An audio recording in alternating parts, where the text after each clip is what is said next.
Going into this draft class, this running back class has been crucified by the people saying it's one of the weakest running back classes they've ever seen. And if we're being honest, they're not wrong, because there's only one consensus running back in this class, and it's Jeremiah Love, who's listed to be a top 10 running back coming April. And I mean, the next running back that they're talking about is literally his backup. His literal backup is listed to be the second best running back on the board. For this video, I'm going to go ahead and list out some gems who I think some running backs have some potential to have some good careers in the NFL, maybe as a backup role, maybe impactful being a 1-2 punch in a committee. But the one name I do want to get out the way is Jadarian Price, which is the backup, being listed as the RB2 in this class. Now, he is 5'11", 209 pounds, from Texas, pretty good size. He's played all 3 years at Notre Dame, so he's a true junior coming out. I've seen guys like Daniel Jeremiah list him be pick 32 to the Seahawks, which I kind of think is mind-boggling, but we'll see how that ends up in April, right? Now, the problem is I don't know if he's going to be like a workhorse in the NFL. I mean, he was never a workhorse in college. So is he going to see like double the volume he actually saw? Because this could literally be a Roschon Johnson to Bijan kind of situation where this running back, you know, he's probably going to go into the NFL and play in a committee somewhere rather than be a whole workhorse and, you know, take all the snaps. I mean, this guy, I mean, he ran at his 40. His 40 time was a 4.5, which is pretty decent, not crazy, not elite. But on film, he's pretty explosive, and he has an explosive rate of 19%, which is pretty good. Also, this guy is great after contact in his limited role. You know, I do the ratio of his yards after contact with the total yards that he's ran in his career, and as is listed, yeah, he's pretty great after contact.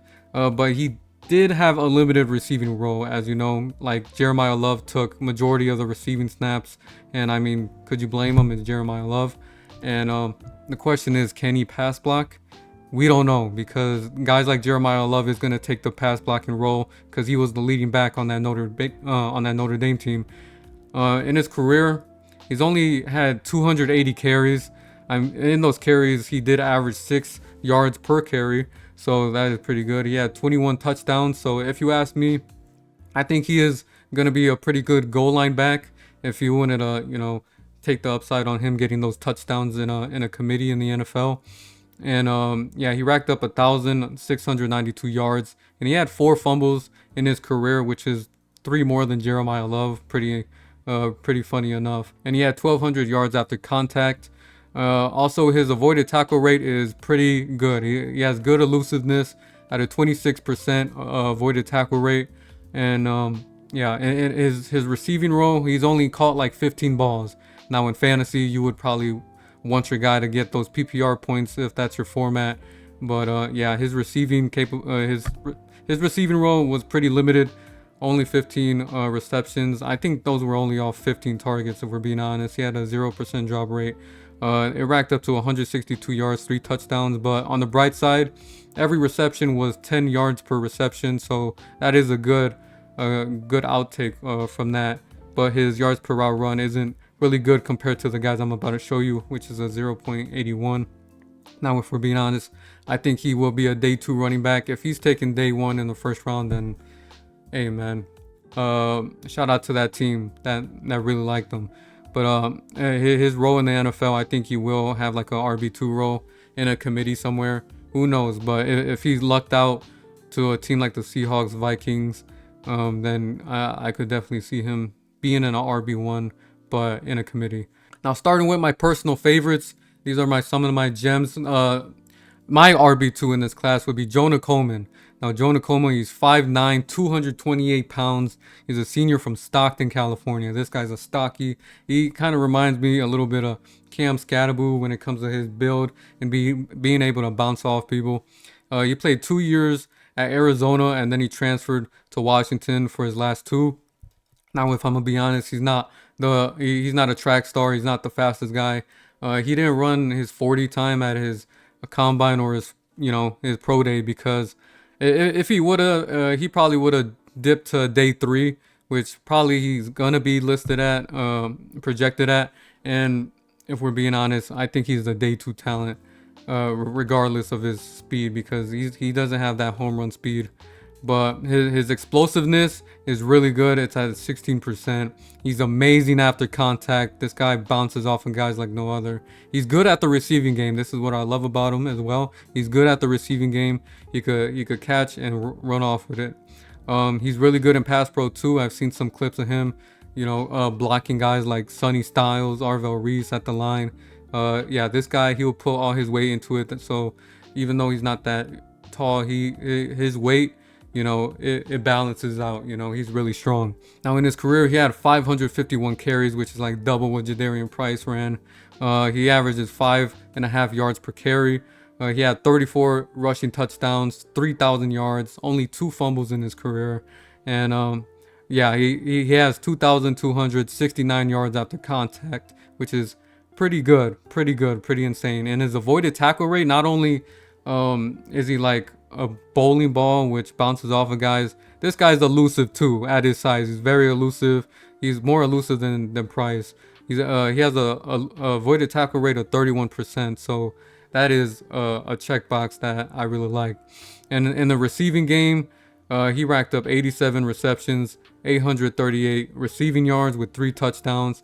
Has a 9.6 yards per reception and a 1.2 yards per route run, which is really good for the receiving game. And if we're being honest, yeah, he doesn't drop balls either. He has a 1% drop rate. But this guy, in my eyes, I think he will be a day 2 running back. I actually think he has an upside of being an RB1 in the league, because all around he's just a really good back. He's going to be really good in his rookie deal.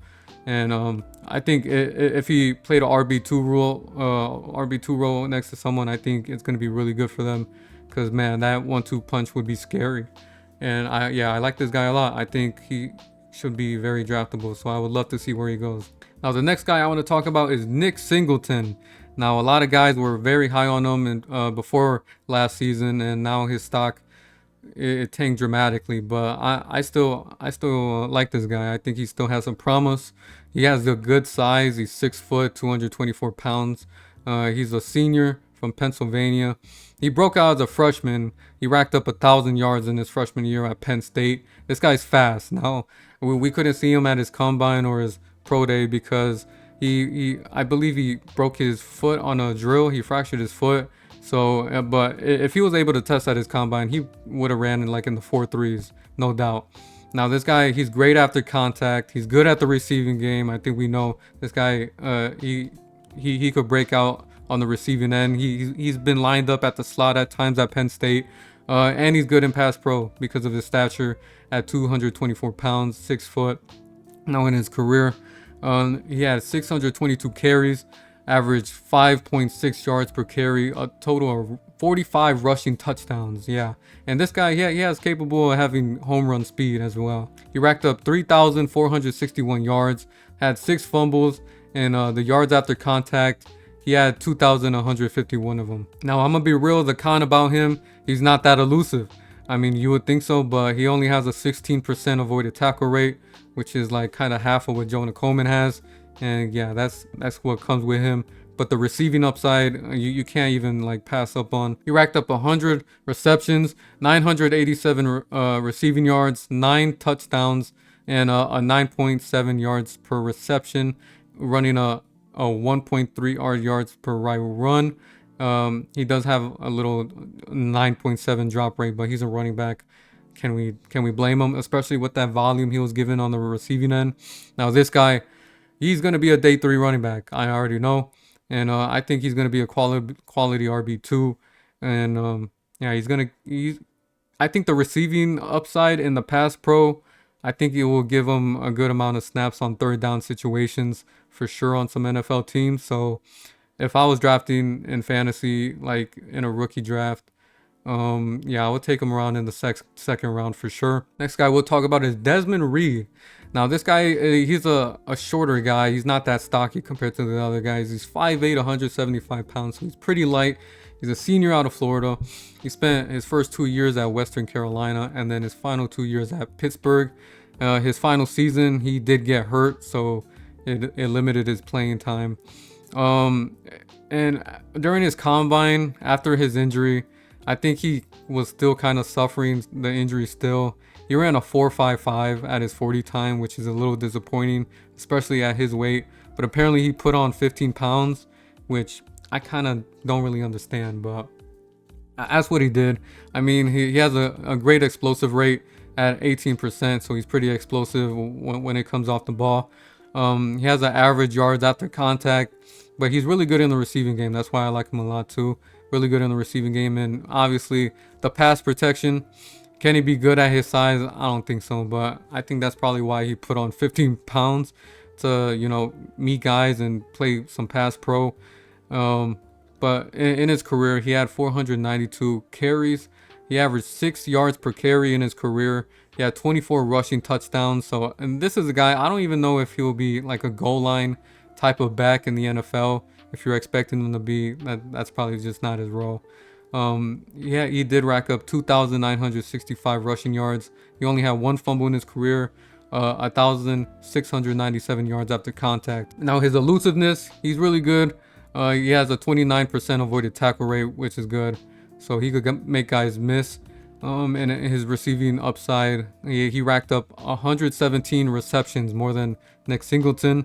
He had 1,391 receiving yards. He averaged 11.9 yards per reception, which is pretty nuts. Like you give it to him in open space, and yeah, that guy's gonna, you know, he's gonna get some yards for you. 7 receiving touchdowns and a 1.91 yards per route run. I think this guy is probably one of the best receiving backs outside of the next person I'll talk about. But yeah, a low drop rate, 3%. This guy's definitely going day 3.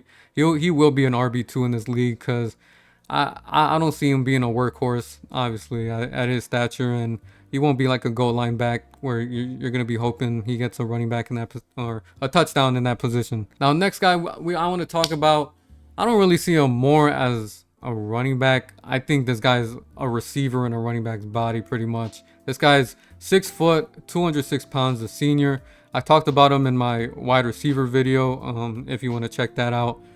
He spent 3 years at Navy. This guy is Eli Reidenreich. Now, his 40 time, he is faster than you think. He ran a 4.44 in his combine, and yeah, his explosive rate is really great. He has an explosive rate of 19%. So this guy, he comes off the ball really well. He's a great receiver, probably one of the best receivers as a running back in this class, where I think the NFL might move him in the slot. Who knows? He's pretty average after contact though. Now in his career, he had 169 carries. He averaged 6.8 yards per carry, 7 rushing touchdowns, 1,157 rushing yards, and 1 fumble. Only racked up 588 yards after contact. Now I know people are like kind of against like a Navy, you know, prospect, considering the opponents they faced and the kind of the gimmicky offense, but he was pretty much their whole offense. I think this guy will be like a sleeper in terms of like maybe he goes in the 6th round, maybe 7th, probably in the 5th. Who knows how high people would think of this guy. But in the receiving end, this is what wows me. I mean, he racked up 109 receptions, 1,994 yards in his career in the receiving game. He averaged 18.3 yards per reception. 18.3 yards per reception. That's more than some receivers in the nation. I mean, that is ridiculous. Like, how is that possible? I mean, he had 16 receiving touchdowns. Now you know what I mean when this guy is pretty much a receiver. And he ran a 3.94 yards per route run, which is definitely more than anybody in the receiving class when it comes to that data, that metric.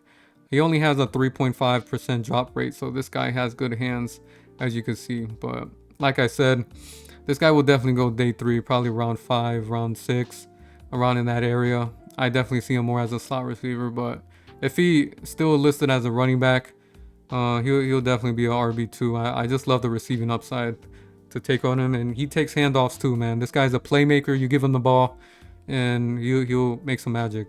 Now the last guy I want to talk about, this is kind of like a my guy. This guy is Terion Stewart. Now this guy, he's another bowling ball. I kind of really love those archetypes. The more I would talk about draft classes, man. He's 5'9", 222 pounds.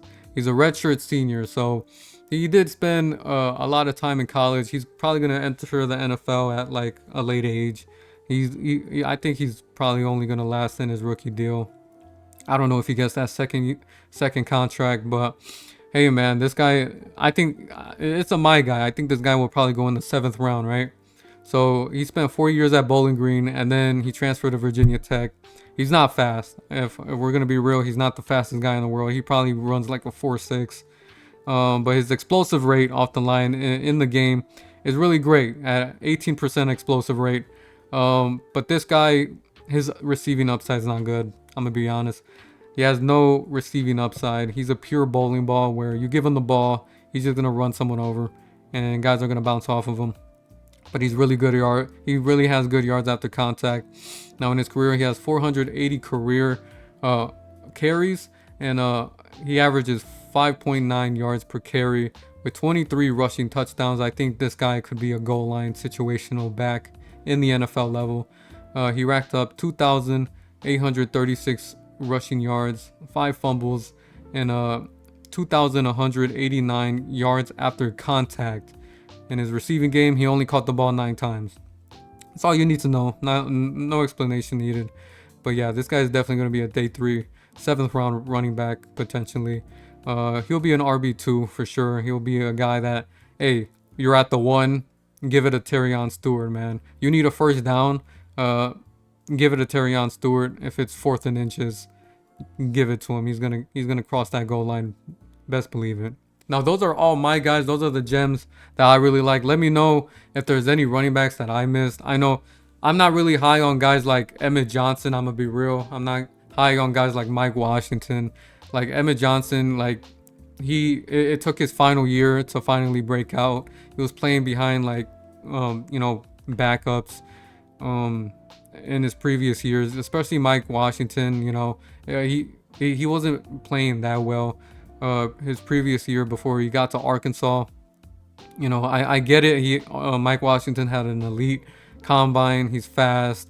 He's got good builds, but as a running back in this football position, I don't think he's gonna be that impactful. As in terms as the RB1, especially in the league, maybe he could be like a player role, but I just don't see it with Mike Washington with his prospect profile. Like both of those guys, I don't think they're elusive compared to the other guys. I mean, and they don't have like the receiving upside as the guys I listed as well. Besides Emmett Johnson, he does take some receiving work, but he as a runner, his vision and his elusiveness, it's not that good. Yeah, but that ought to wrap up the video. I appreciate y'all for watching to the very end. Let me know some of your favorite running backs coming into that class that I missed on, and yeah, I would love to talk about them in future videos. And yeah, if you like them, go ahead and like and subscribe for future content. I love doing these videos. I'll catch you in the next one.